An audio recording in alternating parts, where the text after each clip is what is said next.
Welcome back to The Elusive I, the nature and function of the self. And as always, I'm joined by my good friends and interlocutors and dialogicers. We got to come up with another verb, another noun there. Gregg, Henriques, and Christopher Mastropietro. So welcome, gentlemen. Thank you, John. Love being here. Thank you.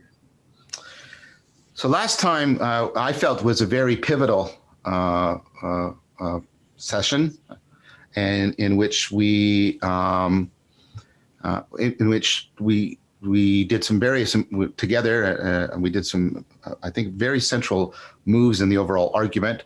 I want to remind people that we're also trying to exemplify this thing about stitching progressive shared argumentation into, shared distributed cognition dialogos, and trying to get those to be more and more consonant together. And I'm very pleased by how we're slowly working out what that looks like and what that feels like and how it can potentially be improved.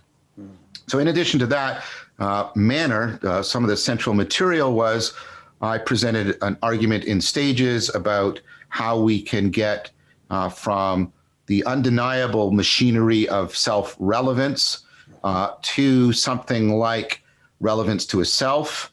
And that was at sort of a very proto-personal level, if I can put it that way. Beautiful. And then I turned it over to Gregg, and he can summarize what he did. Yeah, so basically that creates an agent arena architecture, I think, that then builds the relevance to the self. I like to then add the social dimension. I then mentioned attachment theory and the mammal role in relationship to mother offspring. And now all of a sudden you're modeling what's relevant there. Then we move up into cooperation, competition, and a social field in the primates. And now we have this sort of complicated influence social matrix of placing oneself in relationship to other. I then mentioned Tomasello and sort of our first hominid superpower of really shared attention in a we space in terms of really tracking attention. And then that created, I think, really John, you mentioned pantomime and gesture and coordination. And then finally that, creates a takeoff point for propositional knowledge, propositional speech, the cognitive problems that creates, but also the unbelievable opportunity for distributed cognition and feedback loop of argumentation, reason giving. And then, I think that's going to set the stage for the culture person plane of existence down the road. Excellent. So Chris, I know that you had some reflections that you wanted to bring to the table and lead us into perhaps a dialogue around that argument that sort of Gregg and I laid out collaboratively last time. So reflections is probably the right way to put it, because it's not so much of an argument or a criticism. It's just more a matter of trying to draw some of these different threads together and weave them with some of the language that I'm already familiar with and a little bit more at home in. So I'll ask you to just sort of bear with me as we go along, and we'll just see how we fare. Beautiful. So I asked a question at the beginning of the last session, which was really about how does basically this sort of dynamical model that you're taking great pains to explicate, how is it commensurate or not with a sort of classic archetypal model of the self that originated with Jung and has since gone on to integrate all kinds of other models as it's in the course of its history. And we sort of left that as an open question, and then both of you gave your impressively comprehensive accounts, ontogenetically on your part, John, and then more phylogenetically on your part, Gregg. And I just thought, well, this is just too good of an opportunity to waste, not to try and wrap these models, these two axes, onto that more foundational model, at least that I'm more familiar with, to see if we can find some integrity therein. So if you sort of bear with me, let me start by just talking about, in particular, the relationship between the ego and the self, and then how we might draw things together on that axis, right? The idea of the ego self axis has to do with the secession of the ego from the self as part of the emergence of self-conscious identification. And so at first, the individual is experienced as coextensive to this sort of undifferentiated totality of the self in the Jungian model. It's sort of a priori potential that's first symbolized in the archetype of the mother. So you brought up the maternity example, right, Gregg, right? Yeah. About how sort of as a child differentiates from the mother, and then the specific mother differentiates from the role of mother, there's this process of complexifying identity and consciousness that allows the individual to reflexively and recursively relate to the a priori dispositions that originated in that one womb, right? And I use the term womb both literally and figuratively here. But this time, the sort of recursive relation to those a priori conditions has distinction to it, right? So those dispositions, those sort of foundational dispositions might be superordinate or original to the ego, but they're no longer identical with it as it grows to differentiate from them, right? So now you have this axis of differentiation between the emergent ego and its founding conditions in the self. Yep. Okay, so then as the ego develops, right, there's this sort of fundamental existential experience, which sort of is a fissure that runs through our experience of ourselves, which is effectively that we're not identical to ourselves, right? Or as I think Jung says, man happens to himself, or something along that lines, right? So we are developing this sort of subjective, idiosyncratic personal model. You might say it's a conscious suchness, John. Yep. That of a sort of a more transpersonal numinous condition, which you might call something like an unconscious moreness. Right. And then there's a mutual modeling that takes place therein, right? So we talked a lot in the last couple of sessions about I modeling me, but less about how me actually is used to model I, right? So this sort of self-relevant relation that's tutored by that mutual modeling is, I think, goes back to what you were talking about as the witnessing function, right? Mm-hmm. By which we relate more decisively, by which we relate more decisively to those a priori conditions that we're differentiating from progressively. And then so this sort of recognition sets along the path to what the Jungians call individuation. And then crucially, though, when the ego mistakes itself for the totality of those conditions which gave it emergence, then we say it becomes inflated or idolatrous, maladaptive, subject to complexes, etc. Okay. Are we okay so far? Yes. I'm tracking that. You're doing this extremely well. So okay.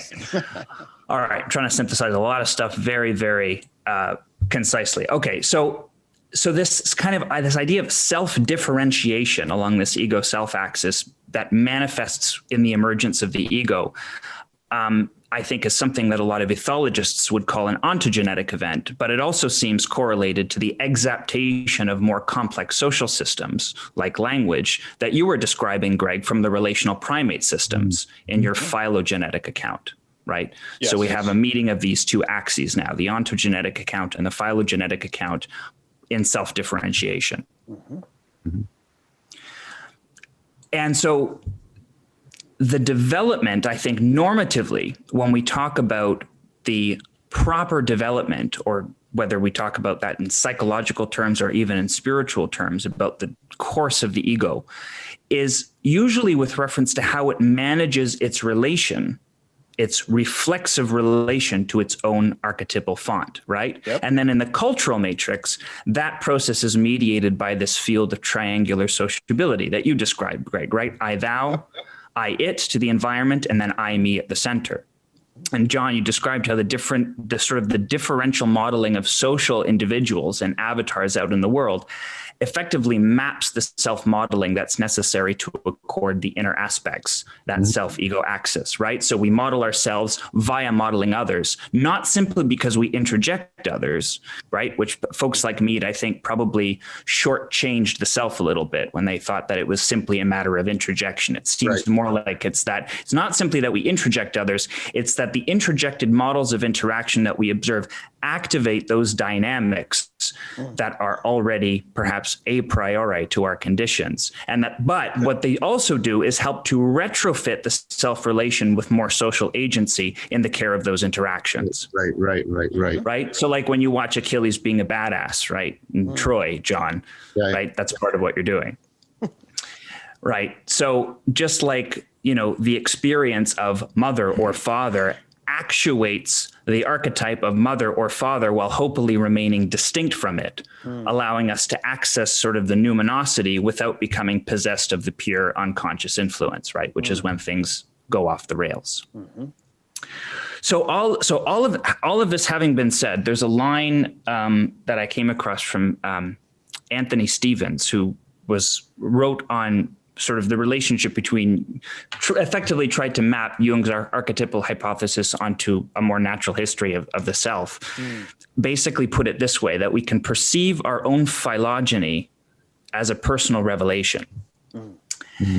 And so without saying more directly about it now, it seems to me that revelation is very integral to the spiritual aspect of what we call selfhood. And it seems to me that intuitively that the soul, we'll talk about this more later, I don't want to dive into that yet, but has a decisive role in mediating the experience of that revelation, which is spiritual in nature.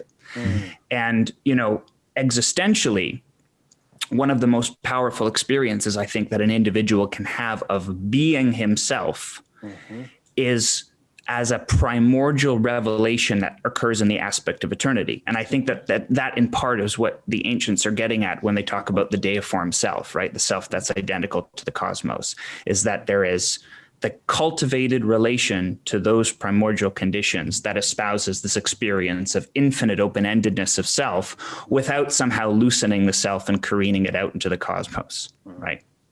So there's this, as you talk about this complexifying integration and accommodation. It seems to me that maps onto that. So then if we think about this in practice, there's also a problem that it poses, right?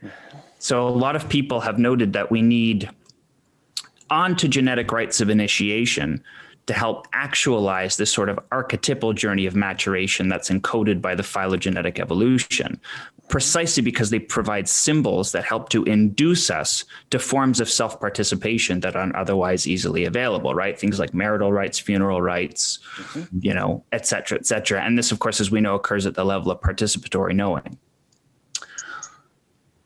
But here's, I think, the rub, or part of the rub, is that and I think something that we're going to have to continue to talk about if we want this to be normatively instructive, in addition to just scientifically, expositing, is that the sort of transpersonal or primordial conditions of self that are felt as eternal, where the ego is sort of modeling this mysterious endowment as it's modeling its environment and trying to match and mutually model one to the other. And attaining that affinity paradoxically seems to require keeping them distinct, right? A dialectic, in other words.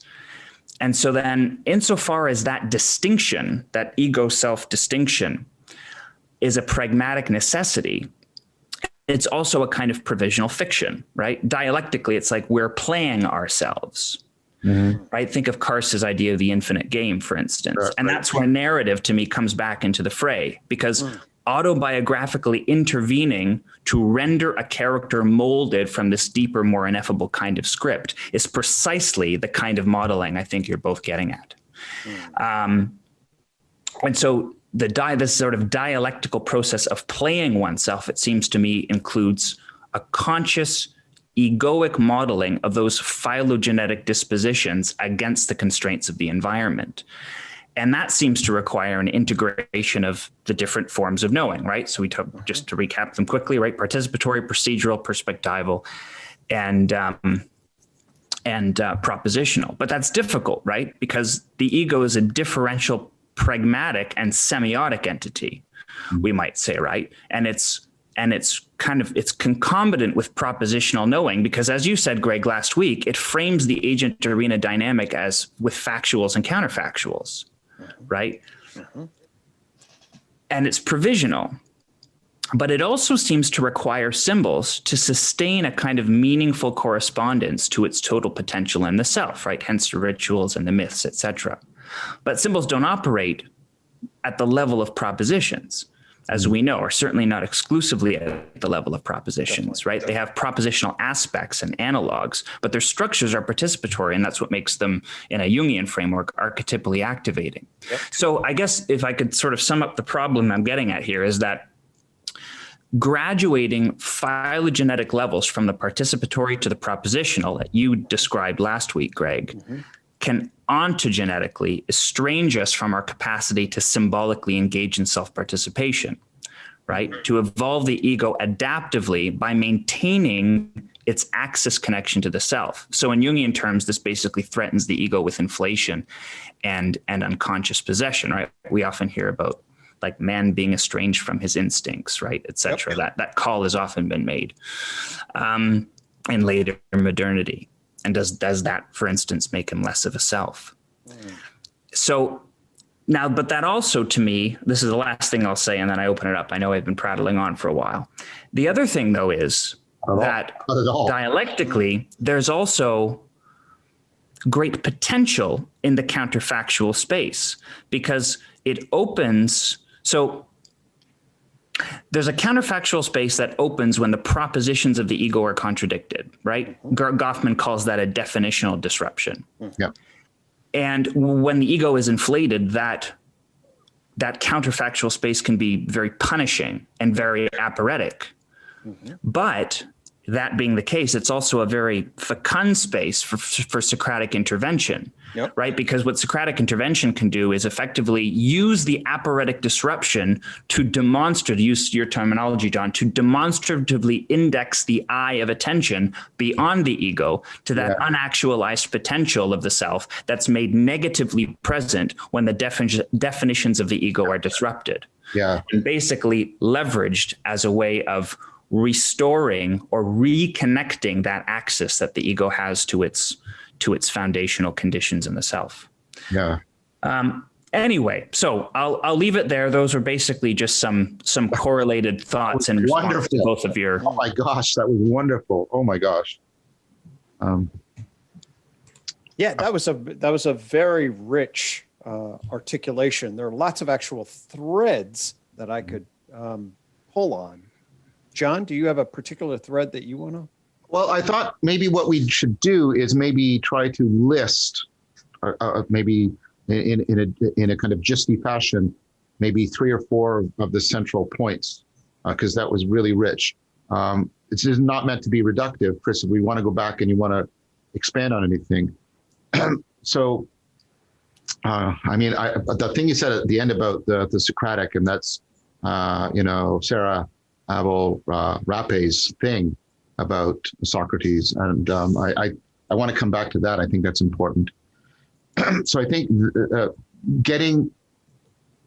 bringing the Socratic self into the discussion of the self, I think we should start doing that right now. And I think that's a great introduction, and you're weaving it in. And then that brings up one of the central questions from the Platonic corpus, which you also alluded to, which is the relation between the self and dialogos, the relation between the self and narrative, the relationship between the outer dialogos and the inner dialogos. Plato is constantly reflecting on that. Socrates is reflecting on that. I think those are topics we definitely need to get into. Secondly, there's a very long discussion, and that doesn't mean in any way, there was anything superfluous or redundant in it, and that's not what I'm connoting at all. But there's this idea about this process of differentiation, complexification between the ego and the self, to use the Jungian terms. And I want to reflect on how that could be.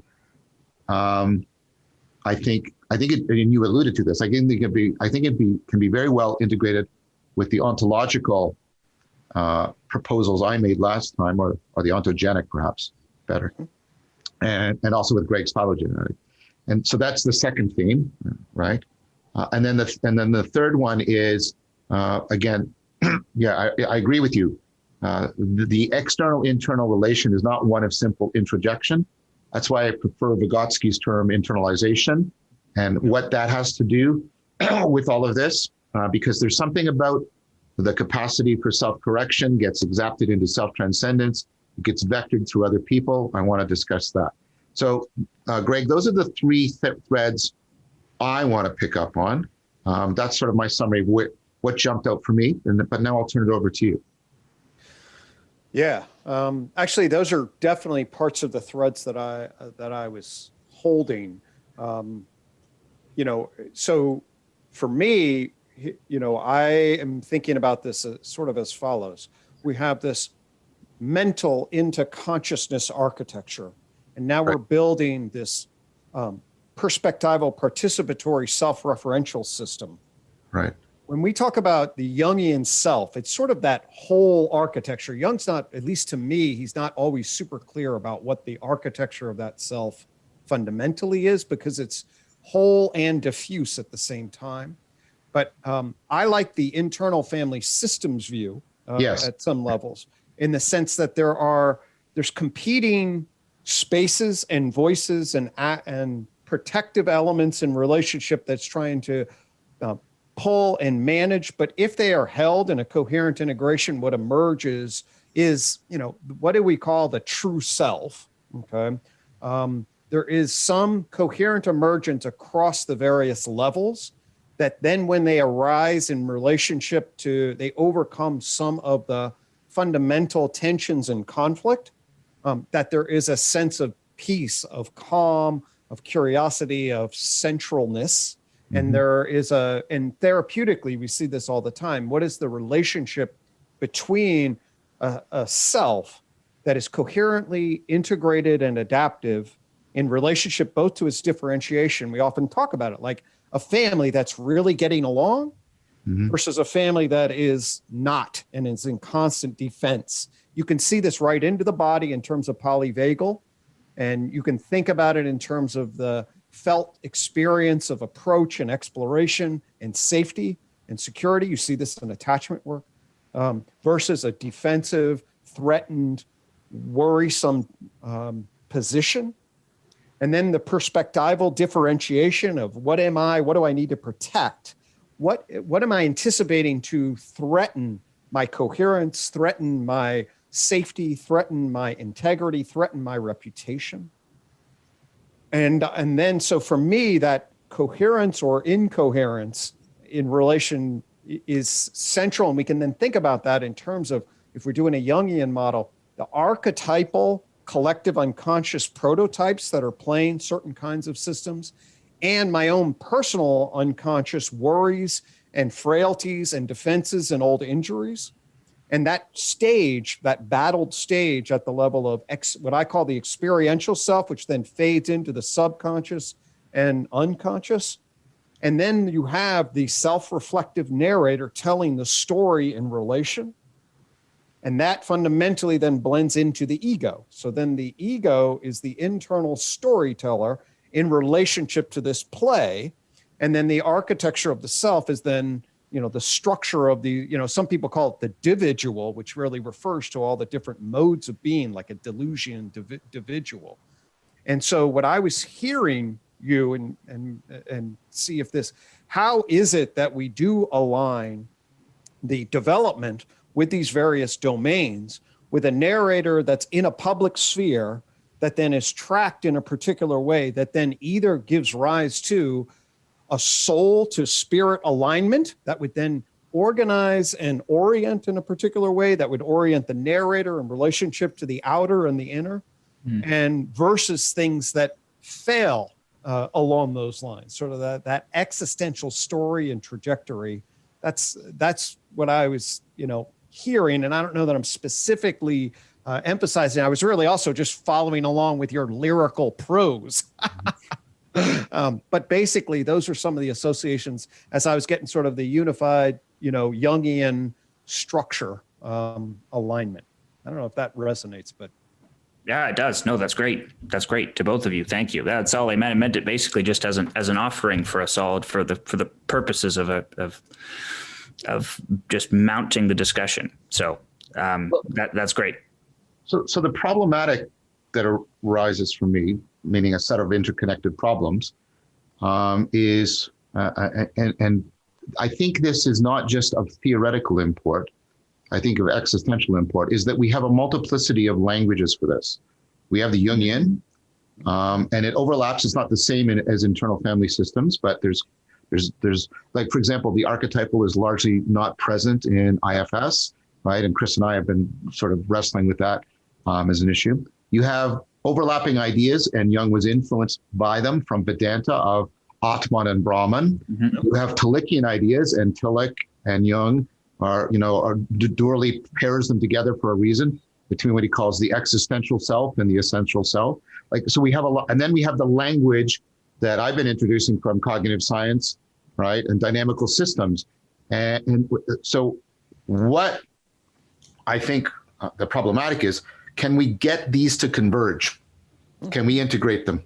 And I don't think that's just a theoretical point. I mean, it's an important theoretical point, but I think it might have existential import, because I suspect these different languages are pointing to different fundamental dimensions, and that there's functionality associated with these dimensions, and that by more appropriately integrating them together, we can get an optimal grip on that functionality. So that the theoretical project is not just a project of producing an accurate theory, it's a project of also facilitating an improvement in the functional relationship. Now, so what I hear, a couple things is, in this, and this is just to get started, there's something going on between, right, there's three entities that we seem to be playing with. There's ego, self with a big S, and I'm going to make a proposal of what we might want to replace that with. Okay. Right, and then there's agency. There's us as an agent, and one of the criteria we seem to be using here, and Gregg just meant it, and IFS, and somehow if I get the self right, that somehow this and this is a very old Platonic idea. If I get inner harmony or justice, right, then I optimize my moral agency for external harmony and justice, and then I get anagoge between them. So I think that's an important thing. So I want to make a couple of proposals about these things, this problematic. First of all, I've always been kind of worried about the mapping that Jung did between ego and Atman and self and Brahman. I don't think the mapping, there's a difference here, and it's kind of a fundamental difference. So if you look at transpersonal psychology, the post-Jungian stuff, I think a person who did some very good work on this was Michael Washburn. He talks about the ego and the dynamic ground. That's the title of his premier book. And he proposes the title of the dynamic ground as opposed to the self, because he wants to avoid some central confusions about it. And some of those confusions, I think, also have psychodynamic consequences, like they can afford inflation, like you're worried about, Chris. The idea of the dynamic ground is exactly what you were talking about, Chris. You have this, right, this system that in some sense complexifies, self-differentiates, but also pursues reintegration. And so the idea of a dynamic ground is exactly to understand it as something like a set of constraints on a dynamical system, the dynamic ground. Now, why do I think that that's better?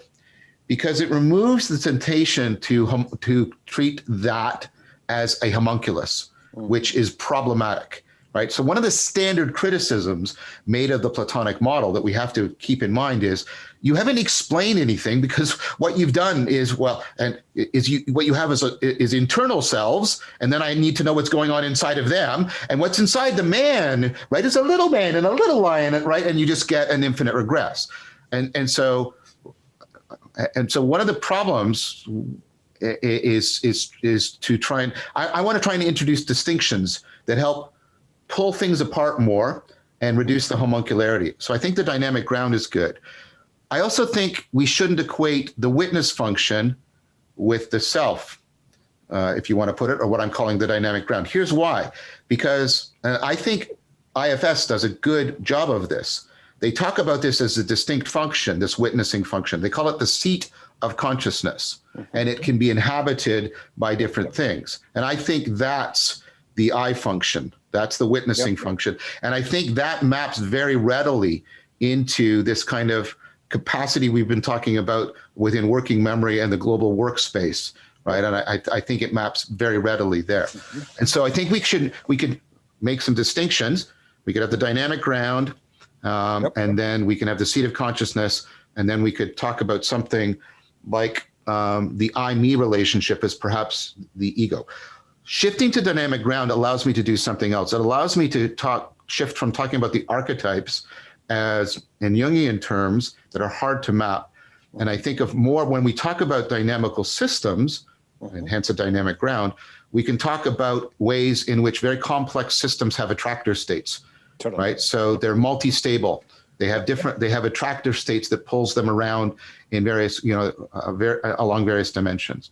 Totally. If you give me all of that, then I think we could start to integrate this machinery of recursive relevance realization, the various levels into, we could have something like the dynamic ground, which is raw relevance realization. Perfect. Right. Right. And then as we recurse up, we get the seat of consciousness. And we talked about that, right. As that bridging thing between the global workspace working memory. And that it makes us ready for what Gregg calls relational recursive relevance realization, right? And we know working memory, right, and consciousness and fluid intelligence are exactly that interface, right? And then, right, we could talk about, right, and then we could talk about the ego. And I think this aligns with Jung. I mean, Jung's model is ultimately an organic model, which is an autopoietic model. I think of the ego as basically an attractor state, right, within consciousness. I mean, Jung describes the ego as the archetype of consciousness, which is not a particularly helpful thing to say, unfortunately, because it's like, what does that mean? I sort of get a sense of what he means where we relate to archetypes in the unconscious, right? But I'm hesitant to attribute this to him, although maybe it's the correct interpretation. What I think we're pointing to is the way in which we get that exaptation of something that's autonomous, autopoietic, and adaptive into, right, the self-organization of consciousness itself. And so we get self-consciousness in an important way. So I think what we're talking about when we're talking about the ego is we're talking about the virtual engine on the dynamics within consciousness of self-consciousness. And, right? And then we have the seat of consciousness. And within that, you can fit in the generalized other, the mutual modeling, the me with all the me's, right? And then we have the seat of consciousness, which, like I said, is that function that bridges us. So I think it's possible to map that in. And then we could also make a distinction between our essential self and our existential self. And I think what Tillich is trying to point out there is the essential self is something like what we're trying to point to here with all this nomological language. Although scientific language is trying to get at, right, the core functionality. And then what Tillich means by the existential self is the way in which that functionality can fundamentally malfunction because of the way we're interacting with the world, the way we're internalizing other people. Final thing, and then I'll let Gregg talk. What about the Atman Brahman thing? Well, here's a proposal, and I want to talk about it, right? We've talked about acceptation. We've talked about acceptation of functionality. I think human beings, perhaps in our shamanic upper Paleolithic transition past, discovered a kind of acceptation that, right, which is we can take the, and I mean egocentric, not centered on the ego, but in the standard egocentric. We can take the self-relevance egocentric machinery, and we can take the self-glue and we can use it in an ontocentric, allocentric fashion to find a deeper way of integrating reality together.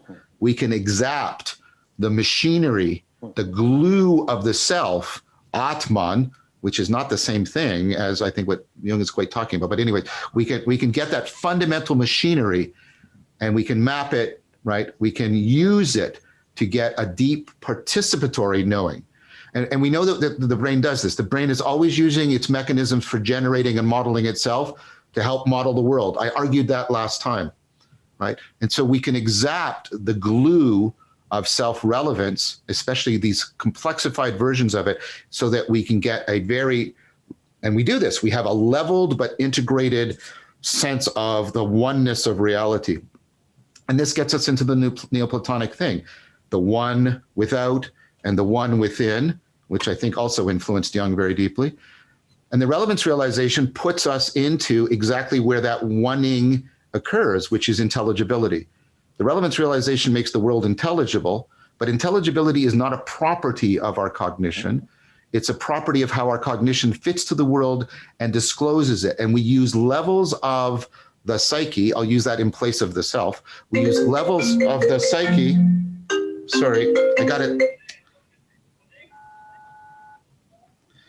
Okay, sorry about that. I thought I had turned my phone off. We use levels of the psyche, and this is what Pearl makes.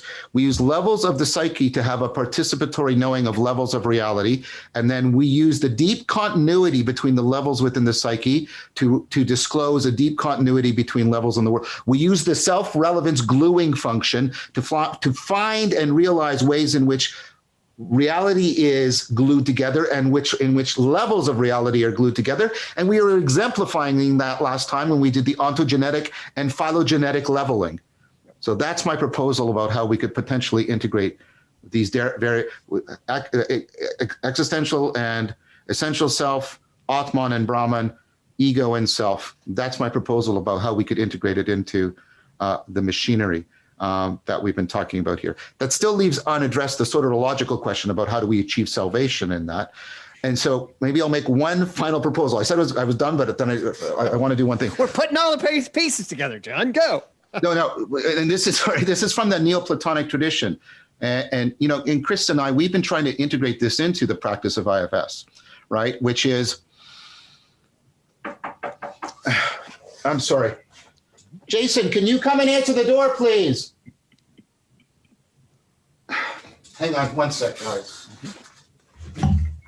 All the obligations of the self. Oh, goodness gracious.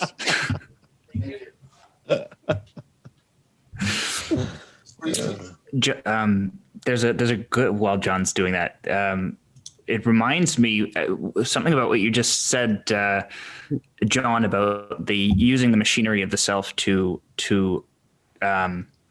adhere the connection to the one. There's a line, I think, from the Upanishads. It's one of the aphorisms, and it says, makes an analogy. It says what does it say? An analogy to a bow and arrow. The word is the bow, the self is the arrow, and the target is Brahman. Well, let me. I think that's beautiful, and let me share my favorite one. It is not what the eye sees, but that by which the eye sees that is Brahman. We take the deep functionality, and we use that in order to try and get a model for the deep functionality of the world. And so here is what I wanted to propose, because I want to give it back to the topic of the soul that Gregg introduced and you introduced, Chris. And this is the idea that relationship, and this is a Platonic idea, it's also in Vedanta. I'm not saying they're the same, but they converge in certain ways, right? That there's a nutritive relationship between the one within and the one without. As we, and this is the Platonic idea, as we more one ourselves, we complexify and disclose emergent functions that allow us to glue reality more together. And as we one reality, we get a better capacity to realize. And then that we internalize, not introject, we internalize that, and that helps us deeper one ourselves. And then we are at one-ment between the one within and the one without. And that's nutritive in some powerful way. It somehow, right, there's a psycho-ontological nurturing and naturing and nutrition that vitalizes us in a way that's analogous to metabolic vitalization, but is not the same thing. It's this existential, spiritual, and all these words are somehow now inadequate, but it's this existential, spiritual vitalization that, and we hear, the abundant life and you're in the Tao and you have Qi, and there's all this, and Washburn talks about this, that what happens is we're disclosing a kind of potential in the dynamic ground that isn't originally available to us, or that we're at least not aware of. And so I think that I want to propose that, and then we can come back to this, I want to propose that psycho-ontological, nutritive, naturative, nurturing function, as we do this, the resonant at one-ment, that puts our suchness and the moreness together, as you said, Chris, not only within, but without. I want to propose that's the soul dimension of the self. That when we've been talking about the soul, and we'll have to challenge a lot of other ideas, that's what we're trying to point to. Whereas I want to use the word spirit for something we've been talking about a lot all the way through, which is the self-corrective, self-transcending aspect of the self that allows it to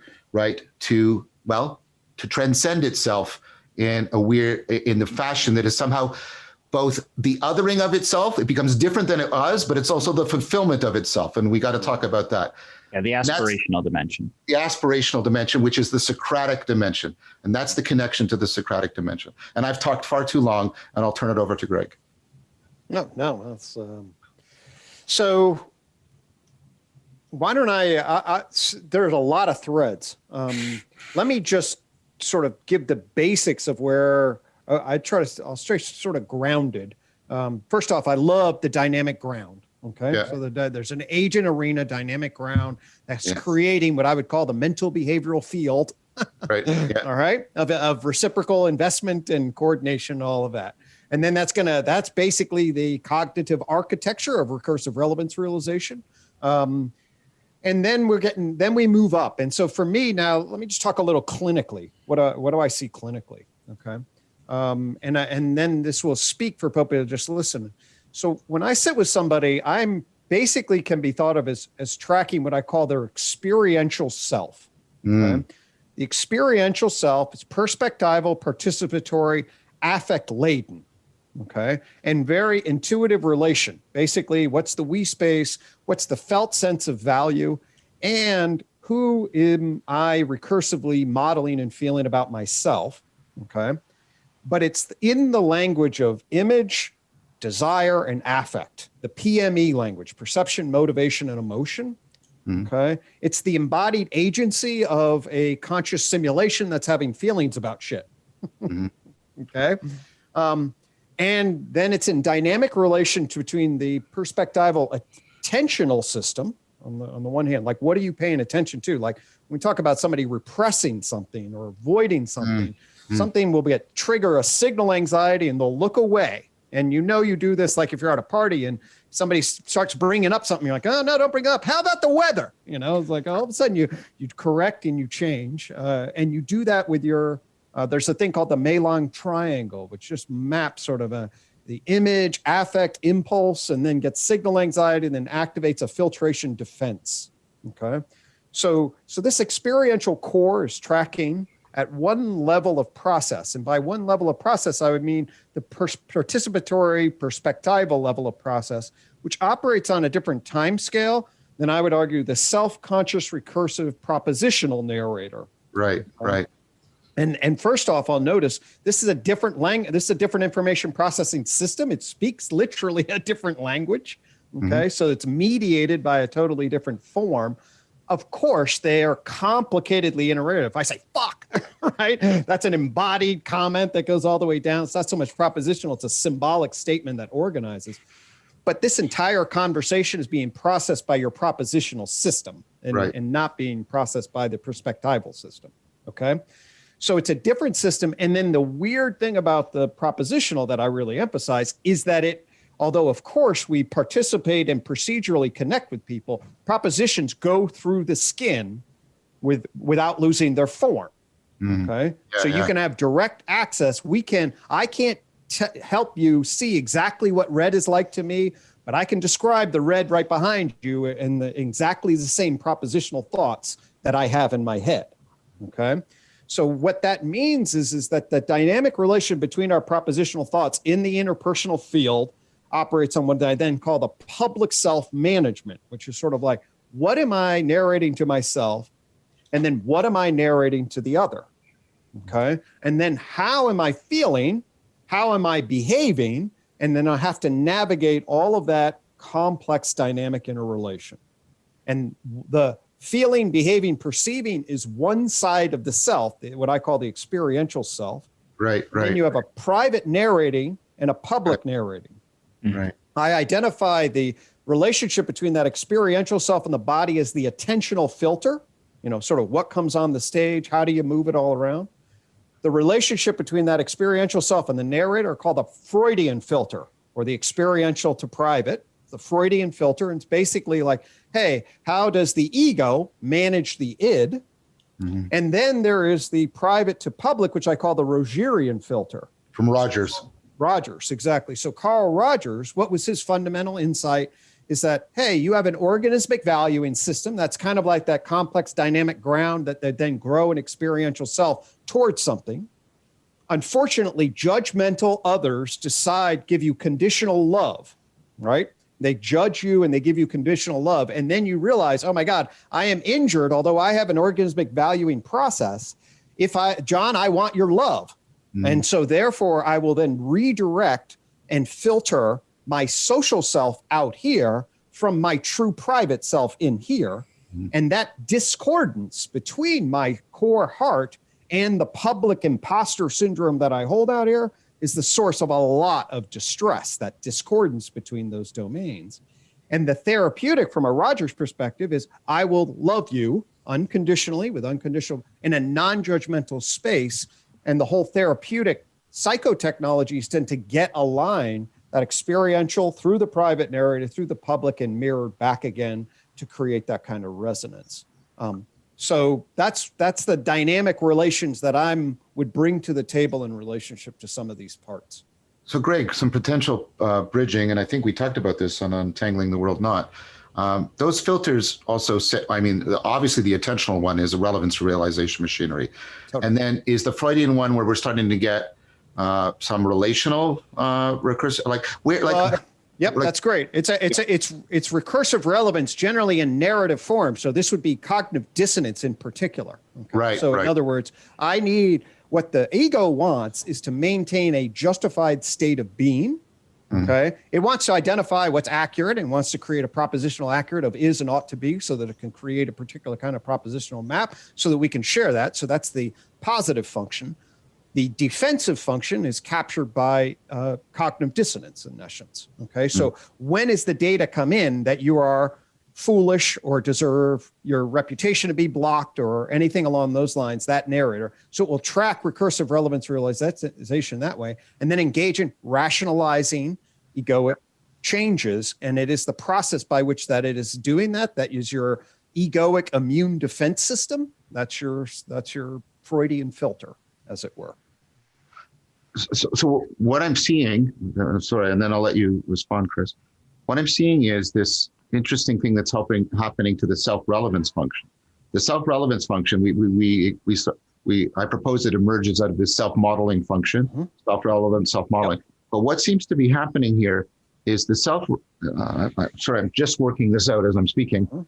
But the idea is the self-relevance machinery and the self-modeling machinery are being integrated, because now the self-relevance is also how the various parts, right? So it's not only how the external world is self-relevant, it's how the various parts are relevant to each other in maintaining a coherent self-model. Totally. Did that make sense? Yes. Now let's put that in dynamic relation, whereby as it engages in these different domains, then you get conflict, right? What is conflict? Conflict is that there would be different processes that are tracking different aspects of the field and its potential and generating different consequences, which then, I would say they're conflicting paths of investment that the system is going, hey, and different parts of the system are going to process that in different ways. Does that resonate with you in terms of like, why would somebody be, like if you internalize the classic, what is the superego? Well, I'm going to internalize important others. I will represent the way they judge me, and there will be a particular, authority, self-relevance, realization, recursive modeling will operate by a set of rules in relation, right? And that will carry a particular kind of energy. However, if I'm 16 and I see the alcohol and my friends are hanging out, right, with me, and they say, hey, do you want to have a drink? Now, all of a sudden, I have my friend landscape. I have my impulse for, a dopamine shot or whatever would be reinforcing. And I have my father in the back of my head saying, you would never violate this particular, agreement that we have about what is it to be a good kid, right? And then you would have the conflict between the self-relevance in relationship to this authority and then the self-relevance in relation.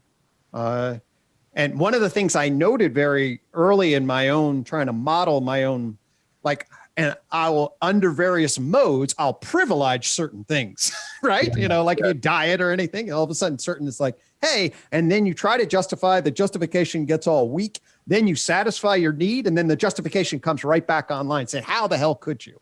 Right? It will create. So anyway, I'll shut up and see if that lands with either you or Chris or whatever. Right. Yeah. So basically, this sort of egoic function that you're describing, Greg, that's kind of assisted in the therapeutic context, is basically trying to thread the needle through these filters in order to keep some level of consonance between the different systems that are ultimately going to have diverse reactions to the same fundamental arena. Totally. And the fundamental, so if we look at now model of psychopathology, the primary domain of psychopathology that's most readily amenable to psychotherapy are what are called the large class of internalizing disorders, okay? Especially one-on-one psychotherapy. What is an internalizing disorder? Basically, an internalizing disorder is a constant battle that creates what I call a neurotic loop. You have negative feelings about negative events, okay, that then create a negative reaction in the secondary reflective system, all right? So you're kind of overreact. Your father tells you you're overreactive, or your mother or your friends or whatever, and you have a high negative affect neurotic system. You bring that onto the stage, and then you criticize yourself, or you wish that the world was totally different, which in turn then creates the experiential self. It either gets jammed into a closet, you overregulate it and control it, but it doesn't get metabolized in a particular way. And often then it will build up and then become a very active mode. It will spill out and then become all of you. And this dynamic relation between the conflict of usually the egoic ego that's narrating, why the fuck is this bad thing? And the system does not know how to hold that relation. What we try to do then is change the relation with the experiential self. Okay, so fundamental, change the feeling, narrative meaning back into feeling in the relational world matrix. It's in a vicious cycle. And then you create a particular kind of, in fact, I developed calm if you bring curiosity and wonder as opposed to critical control, if you openly explore, if you're able to accept rather than resist and deny, if you have loving compassion towards yourself and others, and if you're motivated toward valued outcomes, those are the kinds of principles of reflection that you can then track what happens when all of a sudden the intrapsychic dynamics go awry. And instead of driving you into a neurotic loop that then basically creates more and more conflictual dysfunction, you then reverse the loop and create a much more coherent flow between the body, the experiential self, the narrator, and the relational world. Sounds very much like a mindfulness intervention of sorts. It's actually called a psychological approach to mindfulness. Absolutely. So I think this is all very apropos and very good. The thing I want to step back then and say, again, notice how we carry this around, this discourse, and it's become pervasive. And then we have the discourse of the individual self, the non-divisible, right, the unified, integrated, identical to itself, self. And putting these two together, I think, is a problematic we have to discuss because they don't sit well together. Now, one of the things I was hearing, and maybe this, I mean, what I heard Gregg doing, and this is very much like Plato or even current models of dual or triple processing models of cognition, is he was saying, well, you know, you got self-relevance and it's working out. Self-relevance is not just a unified homogeneous thing, like I was previously talking about it. This is what I'm starting to see. Instead, self-relevance is relevance, the relevance. Because self-relevance is precisely not relevance to itself. Self-relevance is relevance to particular sets of functions. What's important to that function, and we have multiple functions. Is that okay so far, Gregg? Yep, I would agree with that. But and then the other thing that I was trying to articulate, I didn't incohate, is that but there's this other sense of, right, but how do these fit together so that they are relevant to autopoietic agency? Right, and so, did you see what I'm saying? There's both a differentiating dimension to self-relevance, but right, in which we get that's relevant to my hunger, to use a Platonic model. That's relevant to my sociality, right? That's relevant to my pursuit of virtue, right? We have these different, right, that sort of thing. So we have that, but then somehow there's also there's an integrating function, which is saying no. Autopoietic, adaptive agency, and this is the mutual modeling thing. All of these things have to be able to mutually model each other. I think cognitive dissonance arises out of a failure signal that mutual modeling is breaking down in some powerful way. I actually think there's two vision forms. One is a justificatory, egoic, specifically referencing the self modeling, and others have dissonant beliefs in relationship to each other. There's actually, I think there are two kind of, that's a whole other. I think that goes even more towards supporting the point that I'm making, I believe. So let me ask you this, John. What happens when the system is able to extend itself across time? When we see all these different parts, right? What happens when the system can track itself? Oh, I just have this instant moment, but wait a minute, I have the next moment. I know that these other latent functions that is not attended to, but this system can now remember that it has these other latent functions. And what is the cohering central processing unit that is tying all these disparate functions together, right? Well, and I think this might get us back to Chris's question, because I think there's two things. I think there's one that takes the credit for it, and there's something else that's actually doing most of the work. Isn't that always the case? So part of what I want to say is notice that this is getting us into a central issue here. So I want to introduce this, which is, you know, when we talked about this earlier, the self doesn't possess logical identity, right? I am not logically identical to the 20-year-old John. But the self also isn't categorical identity. My identity is not just I'm a human being. There's something that's supposed to be non-categorical, but also non-logically identical. And philosophers call this personal identity. And that doesn't solve anything because we like how is it that I'm John and yet I'm an individual, I'm an individual, and so one of the things that people talked about, and we brought this up at the beginning, and I want to remind everybody that that Strawson did not put it on his list of the folk models of the self, but nevertheless, many people like Taylor and others talk about it, which is the role of narrative, right? Narrative is how we do non-categorical, non-logical identity. And we noted that it was problematic because it presupposes a kind of continuity, which we maybe do not have in terms of memory.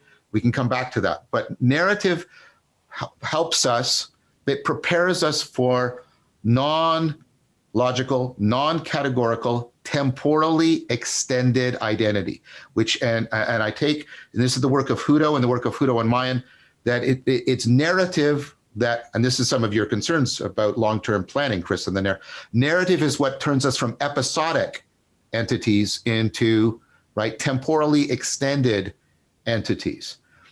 The problem with narrative is it comes, of course, with this overweening, almost tyrannical bias. It's called the narrative bias, which is, and you can track it in people. Right? Notice we're practicing this as part of Hutto's notion.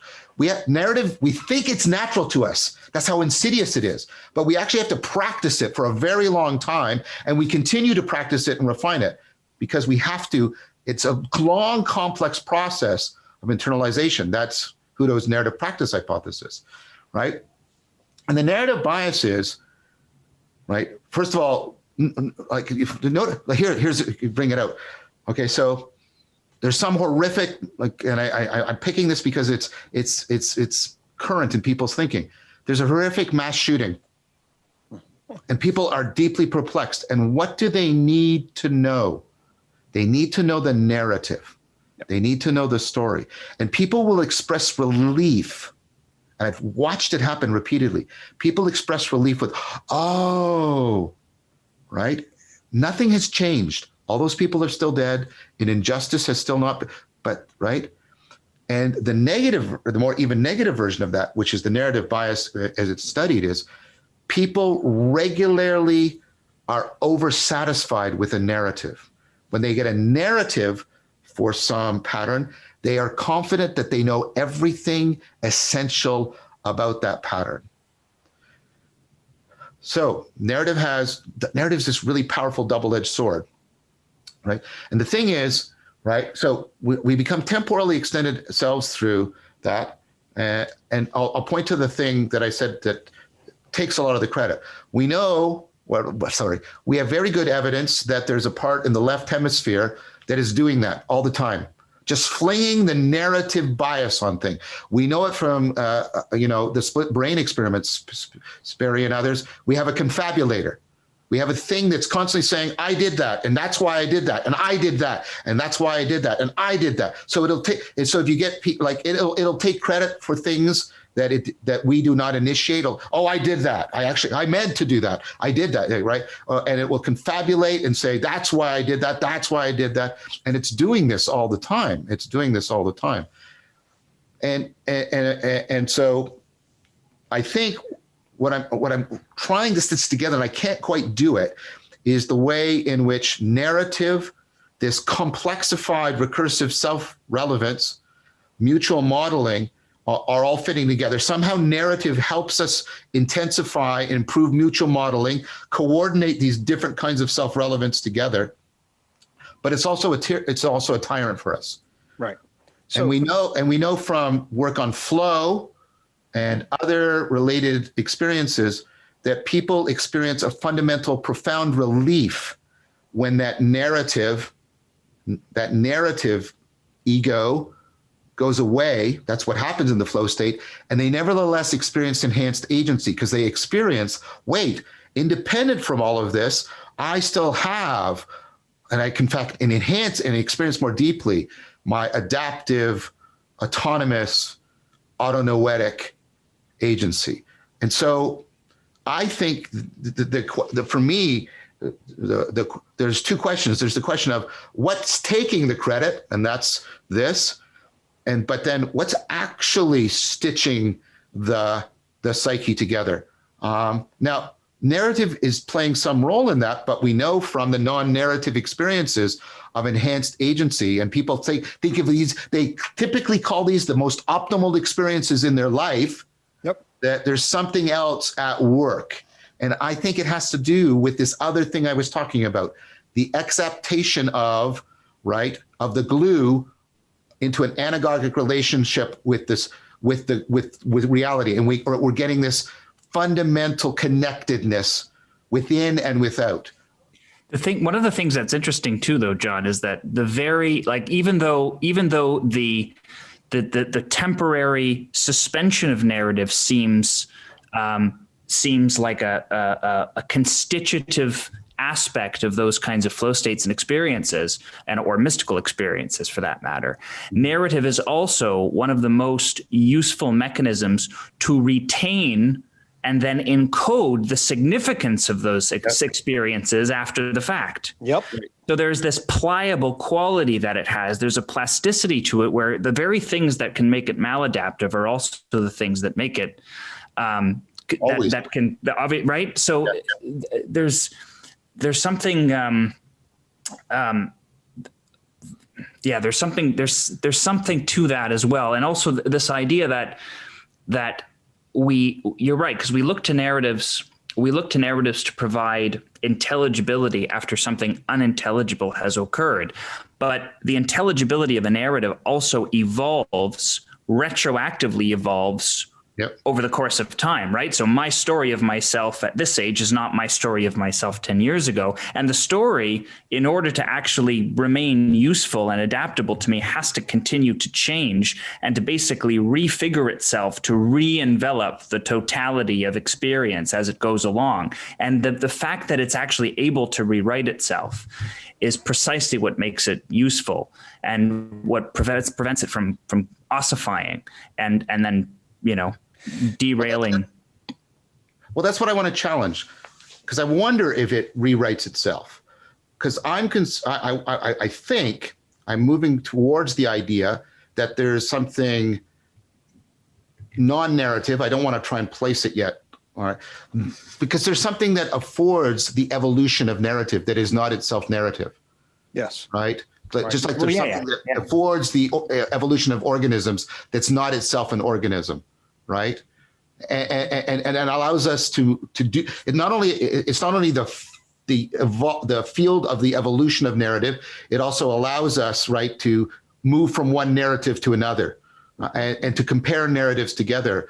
And so I'm really interested in the relation, because there is something about us that I think is actually. And I don't want to be exclusive. I think there's something that's more responsible for our autopoietic coherence than the confabulatory narrative. I think the narrator helps, but the narrator, like you said, it's an adaptive function, and like every adaptive function, it brings with it, tremendous capacity for self-deception. So go ahead, Greg. I'm talking. So no, not at all. To me, I definitely have a phylogenetic bent here. And what I mean by that is I want to place this in the stacked hierarchy of mentation into culture. The entire primate system, from my vantage point, you look out at, chimpanzee politics and all Jane Goodall stuff and all, that's a non-narrative rich mental life for me. I don't think they have a narrative, but they have rich mental lives. I mean, so that's key. To another, I'll sometimes invoke the stage model of consciousness. You could watch a play without any narration. You could watch a ballet. You could watch an enormous amount of, and I believe for humans, enormous amount of non-narrative rhythm, music, interpersonal interaction that has archetypal, experiential richness and meaning, clearly. Sexual meaning, dominance meaning, all of the things that would be embodied. And then you would add, and I believe that we then add this interpretive, it's called the mental organ of justification in the language of the unified theory. It's like you then add this interpretive system, which then sits in this culture person field, because we actually, as human beings, in order to get along, we have to have what are we doing? Well, there's an elusive I, and we don't know, and it's nature and function of self, and we'll get together and create a dialogos, right? These all create systems of justification now that contextualize this entire process. And then they put they put propositional guardrails on it. So if all of a sudden we start changing the rules, you immediately will then say, hey, that's not justifiable, the justification structure. Mm-hmm. But it's definitely not everything. It feeds back on it, but it also dissipates. So it's like, think about making love or something. All of a sudden that drops away basically. And then you come back and, oh my God, that was so meaningful to me that we had that. And to me, that's the dynamic interface between whether we're in more primate perspectival participatory modes or we're in our person propositional modes. And the flow dynamic relations between those are absolutely crucial. They have different energy information flows at different times. And the balance between them is super central to mental health. That reminds me, Greg, just the way you described that really well. It reminds me of the classic Jungian difference between the archetype and the archetypal image. One is not to confuse one with the other, right? One emerges from the other and effectively becomes a technology of attaining or restoring a connection, but cannot be reducible to the other. And that very much the same dynamic as what you're describing. There's a correlative relationship, but they're not there's no identity between them, which would explain why narrative can be more than mere epiphenomenal, without being somehow essential in the way that I think you're reacting against, John. Yeah, I mean, I'm trying to get, and I'm trying to get what are. I think this is excellent. I'm really happy to be involved in this. This is really good. I'm trying to get what are. Like Gregg said, there's this dynamic flow and interaction, between the complex mental lives, and I take it largely integrated agency, like of the primate, because they're really wickedly intelligent creatures, right? And they're really powerful general problem solvers. And then, as you said, the justification system. Now, I get that. But I'm trying to get at what's there. And I don't want the flow chart, because the thing that always bugs me on the flow chart is what's the line? What's the line? Right? Okay. Right. And so that's why last time I proposed maybe there's these intermediary ways in which self-organization is unfolding. I referenced Arbib's idea of pantomime as that which bridges between the primate perspectival participatory, because what we basically use sensory motor schemas of action, and then we turn them into interpersonal, at least intersubjective, or what, I don't know what quite the right word is, because we know that chimps have very sophisticated gestural languages, and that's why they can be taught gestural sign languages quite readily, right? Very well, and they can get quite sophisticated in that. So there's something that this Chris makes me want to bring in Corbin to balance out Jung, right? That there's the imaginal. The imaginal is that, right, that the pantomimetic mimetic function that helps to organize, right? Helps the self-organization between the I'll just use Gregg's terms, the primate and the person, right? And then Corbin also says, but the thing about the imaginal is it's also gluing together the sensual and the conceptual. It's also gluing together the internal and the external. Even using external and internal is an imaginal strategy. I'm using the imagery of space to try and pantomime to you, right? Something that's trying to integrate theory and phenomenology together. Well, like active imagination is doing very much something very, very similar to that. And so is IFS. IFS is using an imaginal strategy all over the place. And so, I mean, and I'm trying to bring out a dimension of the symbol that you talked about way back when, Chris, at the beginning of this discussion. Can I pause you there, John, just to see if, sure. Was there something about the framing that didn't quite feel right, or was it didn't, or was it just the interface between the perspectival and the propositional that was it seemed to me like there was some, I guess I'm just trying to hone in on what it is that doesn't, if there is something that's not quite syncing up, I'm just curious about. No, I don't think so. I think I'm not trying to convey that. Okay. Let me explicate and make sure that and we have a disagreement. Let's bring it out for dialogue. What I was saying is I wasn't disagreeing with that relation, and we've talked about it over here functionally in terms of recursive relational relevance realization. But I'm trying to get a bridging language between that and your clinical language and the kind of existential psychodynamic language that Chris is using. And it's largely, and you're both sort of using, and I don't mean this pejoratively, you're using kind of an extended Jungian, post-Jungian kind of language to do it, psychodynamic language. And I'm not trying to rule that out. What I'm trying to get at is I'm trying to map that into sort of established cognitive science functions. I was saying, we've got this narrative thing that tries to organize and confabulate, and it does something, but it overreaches. And I was saying, maybe that's mapping into something like inflation.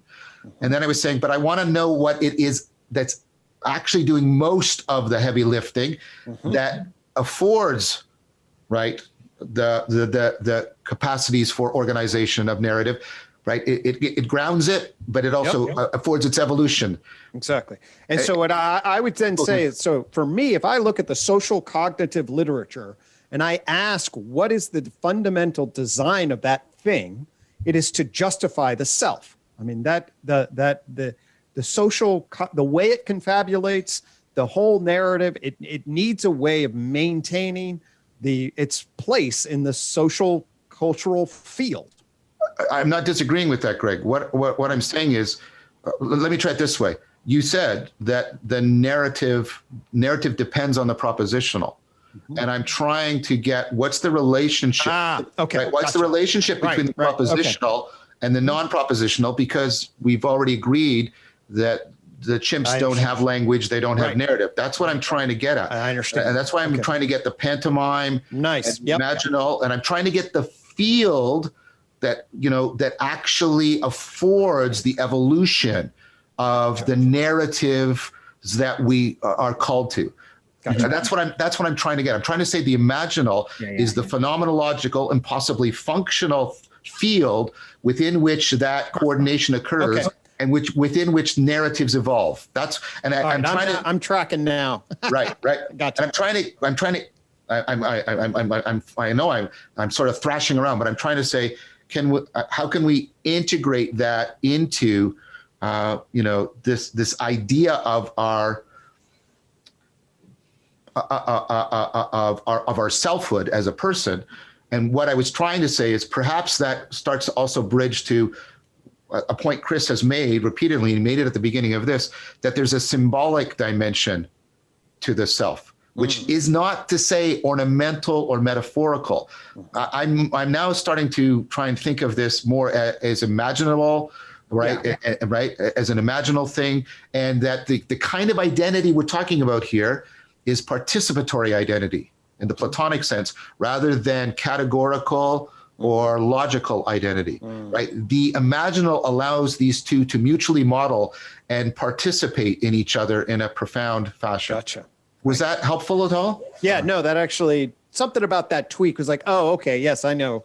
I now have a grip on what we're trying to grip.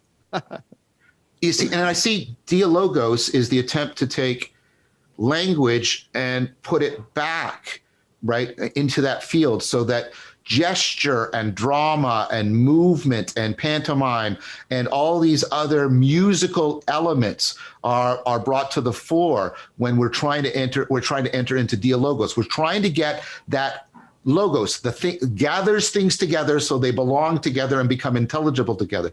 There's and I'm not saying that the imaginal is dialogos, but what I'm saying is that I see dialogos as trying to get the imaginal and the propositional right in sync with each other. Yes, nice. Right. Yeah. It's trying to recast, repopulate the sort of preconditions of that imaginal field that would ostensibly give rise to various forms of narrative, are trying to reflexively repopulate that field in order to establish that fundamental reflexive connection with what we keep calling this greater capital S self. Because Chris, it makes me think of something we've come to. The dynamic ground, whatnot. Sorry, go on. Yeah. It's made me think of something we've come to in our sort of fundamental explorations of IFS, which is to make IFS work, you don't narrate, you dramatize. Right. We've talked about that. When you're trying to get the family members, you don't stand back and narrate. Totally. Right. What you do is you try and create a field, an imaginal field in which the drama can unfold and in which dialogue between them becomes possible. Does that make sense what I'm saying? Totally. In fact, I mean, this is, and for me then, what the participatory perspectival field, or at least the influence matrix, then provides a particular kind of embodied, intuitive, self-other, dynamic, affectively charged field. And we drop the person. That's why it's so important. In fact, I had to learn this because I was so intellectual in my therapy. It was like, oh, I'll help you understand shit. It's like, that's just propositional. No, you have very much get in the chair, you have to get in contact with the socio-emotional embodiment. That's where the richness of the foundation of it is. And then you encounter that, and then all of a sudden you relate to that in the experiential moment. And I think this is what IFS is doing, right? I mean, it's like, it's getting you in the bottom up affective heart mode of being. that when then basically the narrative is just trailing that. I mean, you're just your habit system of talking just translates it. You don't have to, that egoic is not self-consciously reflecting. You're just in it and you're being it.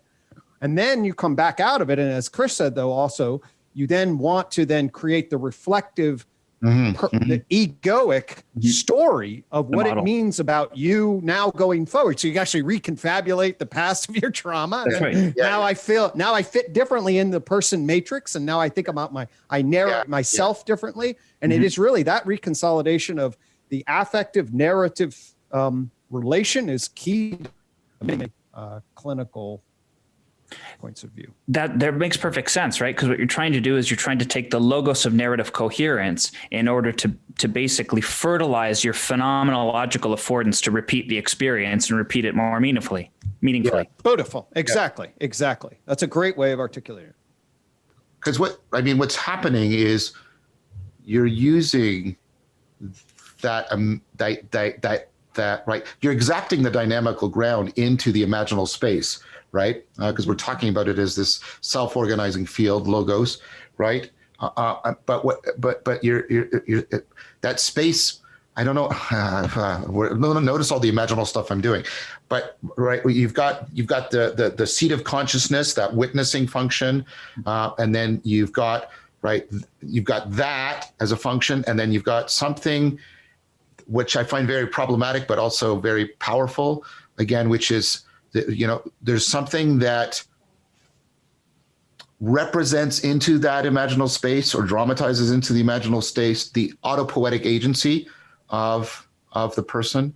And then you have also all the attractors, all the self-organizing systems, that the way self-relevant, right? All of that's somehow being coordinated together in this imaginal space. Well, and that's why those subsystems, if we're reverting to the original archetypal language, that those various functions emerge, as you know, John, because you experienced it, emerge quite spontaneously in the process, precisely because they are protruding to help organize the experience, the phenomenal landscape as it unfolds functionally. I feel like, we could probably talk about this for another hour, but maybe we should close.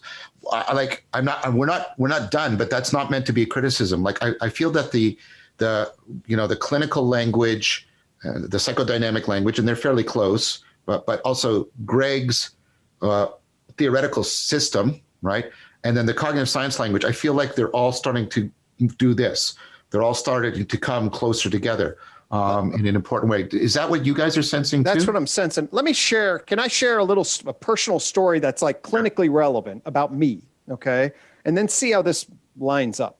Okay. In terms of bringing what it means. So an interesting fact about me, I went a long time actually without crying from 1994 to 2006.